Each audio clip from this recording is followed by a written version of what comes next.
নমস্কার, সবাই কেমন আছেন? আবার একটি নতুন ব্লগে আপনাদের সকলকে স্বাগত। এখন কাঁচা আমের সিজন, তাই কাঁচা আম থাকবে আর আচার হবে না, এটা তো হতেই পারে না। তাই কাঁচা আম একটু কেটে ফেলেছি সকাল সকাল, আসলে পড়াতে যাওয়ার আগেই কেটে ফেলেছি এবং কেটে রোদ উঠেছে তো, তাই 1 ঘন্টার মতো রোদে দিয়ে চলে গেলাম পড়াতে।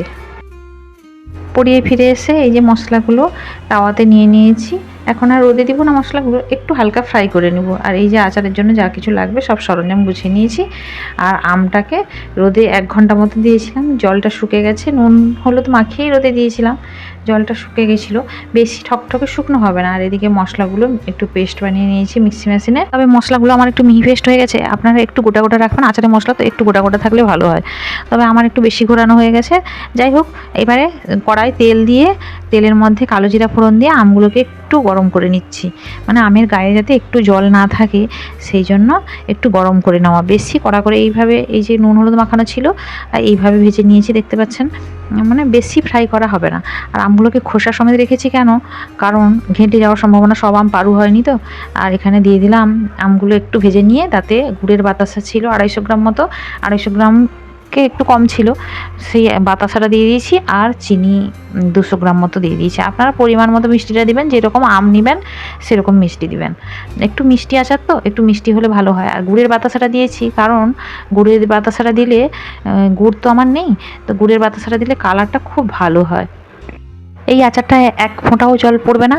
এই যে গুড় আর চিনি দিয়েছি, এর থেকে যতটুকু জল বেরায় সেই জলেই আচারটা তৈরি হয়ে যাবে। 1 ফোঁটাও এক্সট্রা জল পড়বে না। জল পড়লেই আচারে সবসময় খেয়াল রাখবেন, জল আচারে দিলেই আচার নষ্ট হয়ে যাবে। পরিমাণ মতো নুন তো আমি আগে দিয়ে রেখেছিলাম, তারপরে এখন আরেকটু নুন দিয়ে দিব, কারণ আমগুলো টক ছিল তো তাই।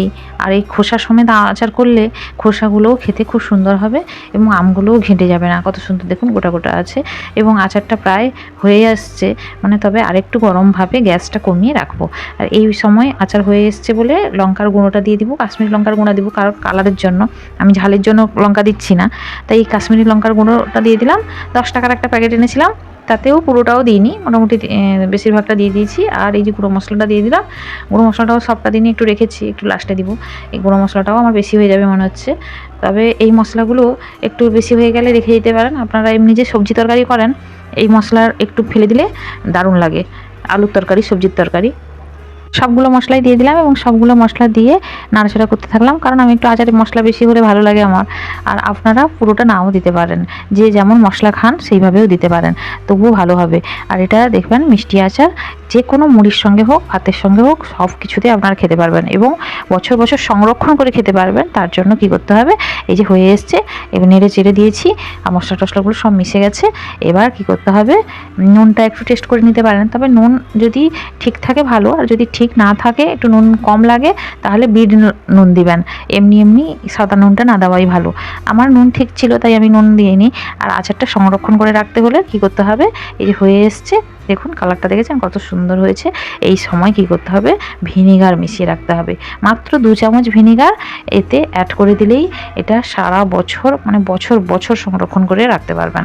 তবে আমার তো বছর বছর থাকে না, আচার তৈরি করা মানে শেষ হয়ে যায়। এই যে 2 চামচ ভিনিগার দিয়ে দিলাম, এই 2 চামচ ভিনিগারেই আচারটা খুব ভালো থাকবে। আর এই যে জারটা ধুয়ে মুছে শুকিয়ে এনেছি এবং একটু গ্যাসের ওভেনে গরমও করে নিতে পারেন জারটা, মানে যাতে যেন 1 ফোঁটাও জল না থাকে। দেখুন আচারটা এবার কি সুন্দর ঠান্ডা হয়ে যেতে কি সুন্দর হয়েছে। এবার আমি কাঁচের বয়ামে ভরে রেখে দেবো, সারা বছরের জন্য সংরক্ষণ করা থাকলো। এই যে ঠান্ডা না হলে একেবারেই কাঁচের বয়ামে ঢোকাবেন না, একবারে ঠান্ডা হয়ে গেলে তবে গিয়ে বয়ামে সংরক্ষণ করে রাখতে পারবেন। গরম অবস্থায় ঢোকালে আচার নষ্ট হয়ে যেতে পারে। যাকে এবার আমি আচারটা বয়ামে সংরক্ষণ করে নিয়েছি। আপনাদের যদি ভালো লাগে এই আচারটা অবশ্যই বাড়িতে একবার ট্রাই করে দেখবেন। নমস্কার, শুভ দুপুর।